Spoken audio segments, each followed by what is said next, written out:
Hello, I am Angelique de Graaf from Holland speaking.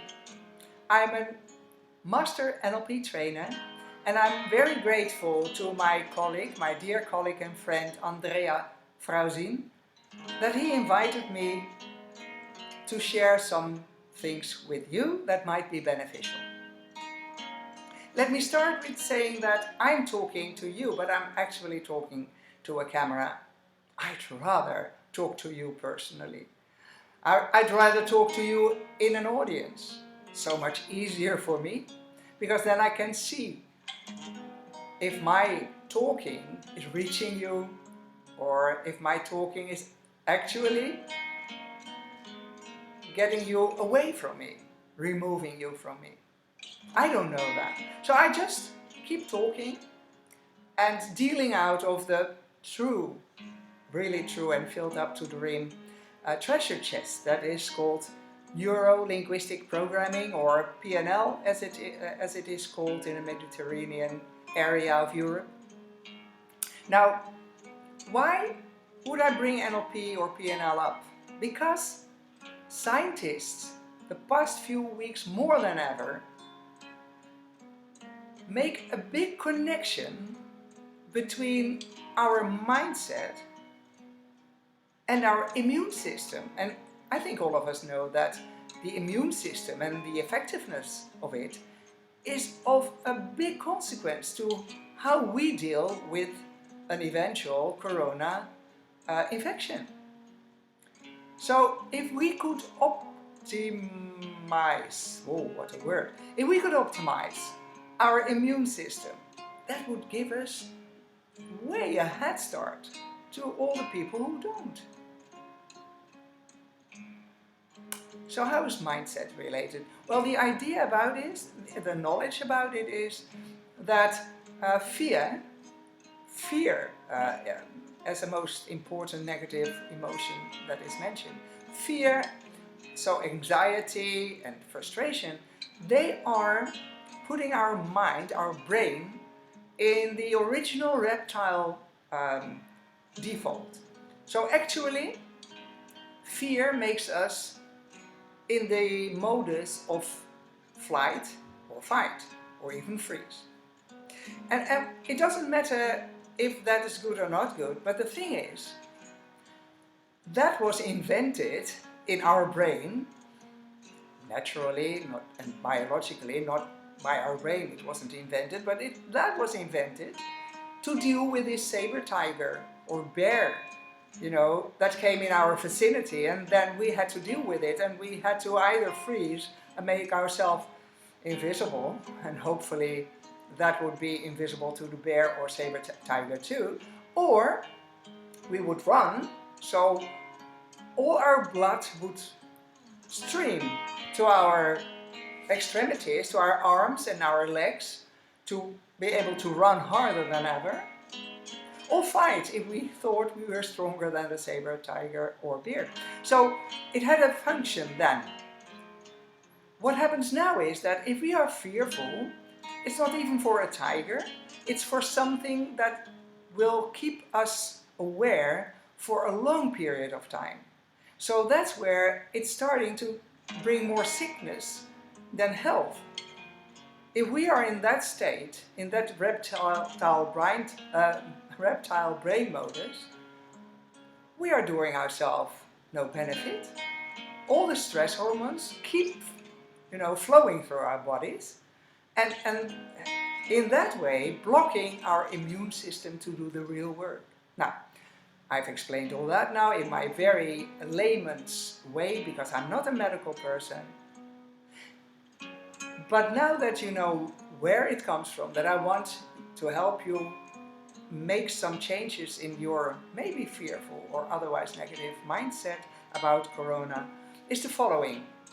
So, is it easy? Yeah, it is. But Angelique, how come? I mean, you're telling me now that it's easy to change my mindset from anxiety to something else. Yes, actually it is. But not if you don't know how. Not if you don't know how. So therein comes in all the knowledge in the treasure chest of NLP, PNL, that gives us an opportunity to manage our own brain. isn't that funny? Didn't we think a lot of times that all the emotions just came to us to keep us hostage and that they just came to us? We couldn't help it. And now you are saying, yeah, I'm saying, because I was told, I was given the information that we can. Now, it may seem very strange to hop from one topic to the next one immediately, but in the end it might become clear why I do this hopping. So bear with me and see if you can hop with me now to an emotion, a mental state that is available to most of us, but the availability is depending on so many conditions for most of us. Now, my statement, my idea is that if we could have this emotion independent of any condition, then that would be the emotion that might help us manage our mental state even more easily. So let me just talk about it, and of course bear in mind it's me talking, so you don't really have to follow what I say. You might even consider me this floaty type, you know, maybe she has this flying carpet next to her, or is rubbing like a magic lamp, and that's why she's talking like this. Could all be true, but just hear me out. So I come up with the word that I can never start any seminar with, unless the seminar is called it. But mostly I bring it up in day 2 or 3. Even when I'm teaching in schools, teaching the teachers how to teach, I cannot start with this word, because the word itself has so many meanings to everyone.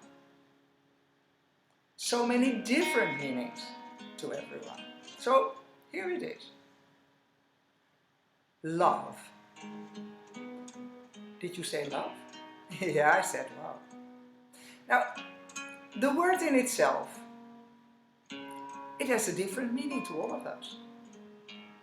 It has a different meaning to all of us, because we define love in the way that we want it seen in other people's behavior.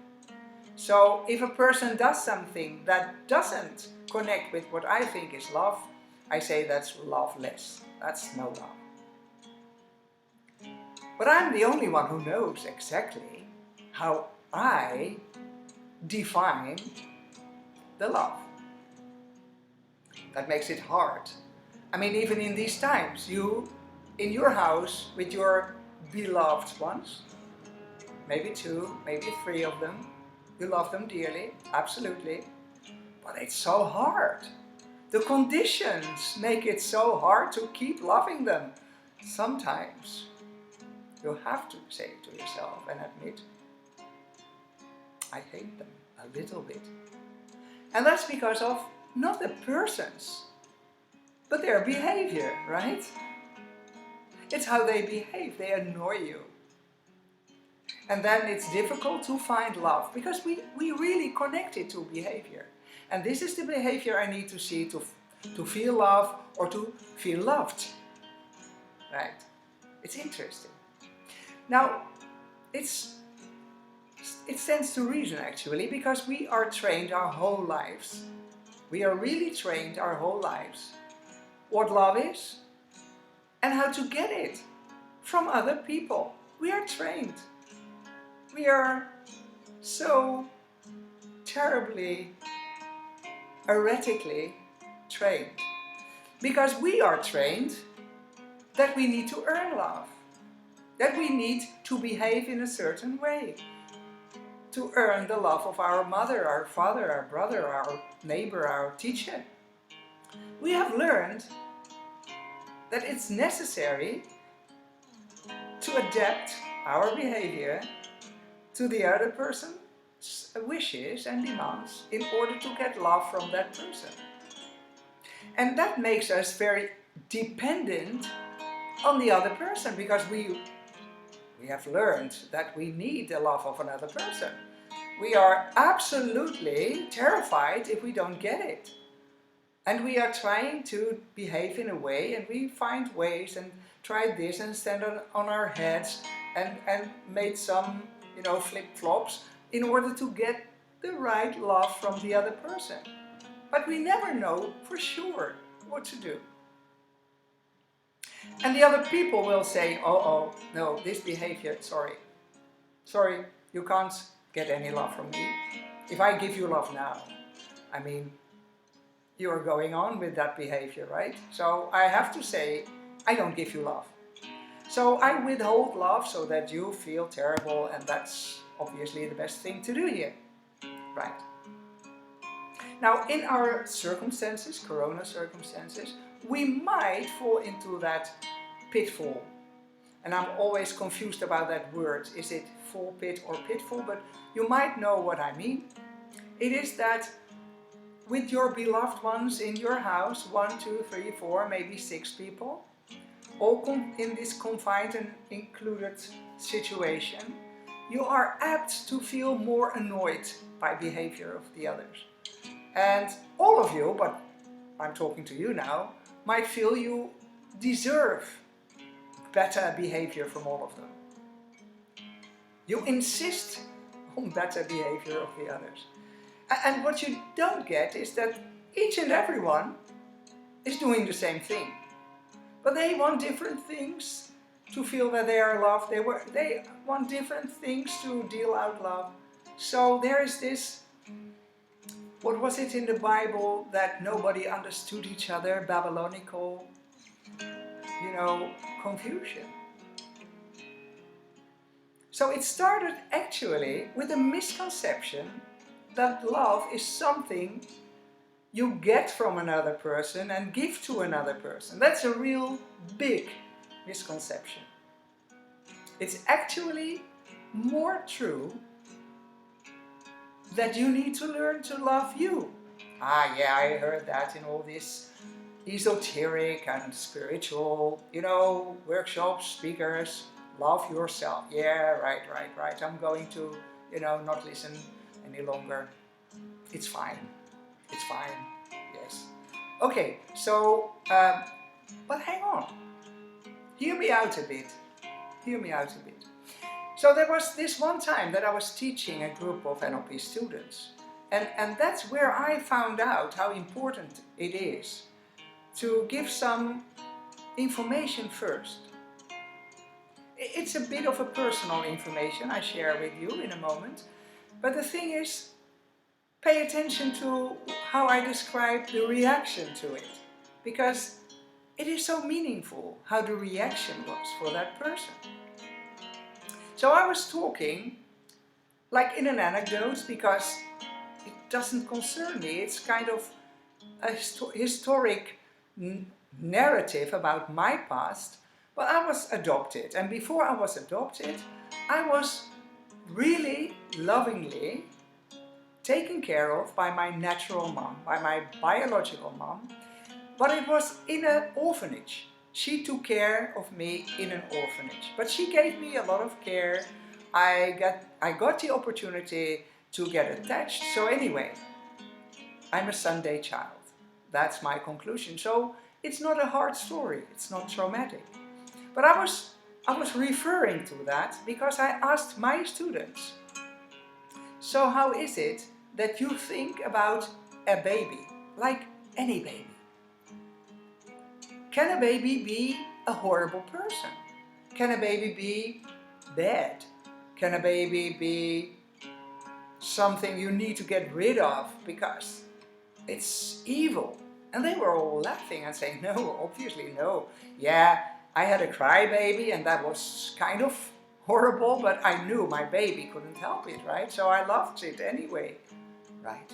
So we can all conclude here in the small group of 20 people that a baby is in itself okay. Yeah. Right. So that knowledge, I said to the group, that was a sort of available to me all times, because I knew that when my natural mother gave me away to a pair of parents, my adopted parents, it wasn't because I was a bad kid. Because how could I be? I was just one. How could I be evil, bad, whatever? So I knew before I ever met my mom 20 years after that it wasn't about me. It was about the person who had to give me away. And when I came to that conclusion in my group, talking to my group, one person in the group, a lady maybe 10 years younger than me, 5 years, she burst into tears. Because, and I forgot to mention, I also mentioned the orphanage name and city. So she said, now I get it. Now I get it. She said, I came from the same orphanage as you were put in, only 5 years later. And my whole life, when I was adopted, I find I was worthless, had no value, no one would appreciate me, I wasn't good enough. I couldn't love myself. And I can see, Angelique, that you do. And I think, so talking to you now, talking to the camera again, that conclusion is something that might help you love yourself, because you all come from that innocent baby, and maybe your behavior is sometimes erratic or maybe not very good or beneficial to other people or yourself. Could all be. But you can't be evil. You have to tell yourself that you deserve your own love, that you love yourself. And it's not because I just want you to be selfish, because I do too. But what it means is that if you could love yourself, if you could bring yourself to just love yourself, just independent from anything that happened in your life, then, and only then, you can, with all your heart, love another person. Because if you love yourself, you are not hung up to other people's behavior. You have not the urge to interfere all the time and say, that's not a good behavior, or you don't love me, I can see it, this is how you treat me. Oh my God. Because if you love yourself, you treat yourself with utmost respect. And if you can do that, you don't need anyone else's. You don't need it. But the happy coincidence is that you get it anyway. Isn't that fun? Now, going to a conclusion. If love and loving yourself is such, say, a wonder, a miracle recipe in this situation here, is it true actually that then it is also beneficial for me and the other people? Yes, it is. And also it is beneficial for, it's like throwing a stone in a river, or a pond, more obvious in a pond. You throw a stone in a pond and you see it rippling wider and wider. This is how it goes. If you can bring yourself to loving you unconditionally, I guarantee you that you give love unconditionally to others, because conditions don't exist. I give you love only if you do what I please. It doesn't exist. If you behave like that, I hate you. It doesn't exist. I guarantee you that it makes your life so much easier. But it's also the starting point of your mindset. Because if you live in this love world in your head, of course, your immune system benefits from it. And wasn't that what I was talking to begin with? I hope you have a wonderful time with love in your heart for yourself, and then it automatically spreads to all other people. I do hope that some of my words reached their goal. And if not, I did my best, and I hope you will find your way to a happy time in Corona time. Thank you.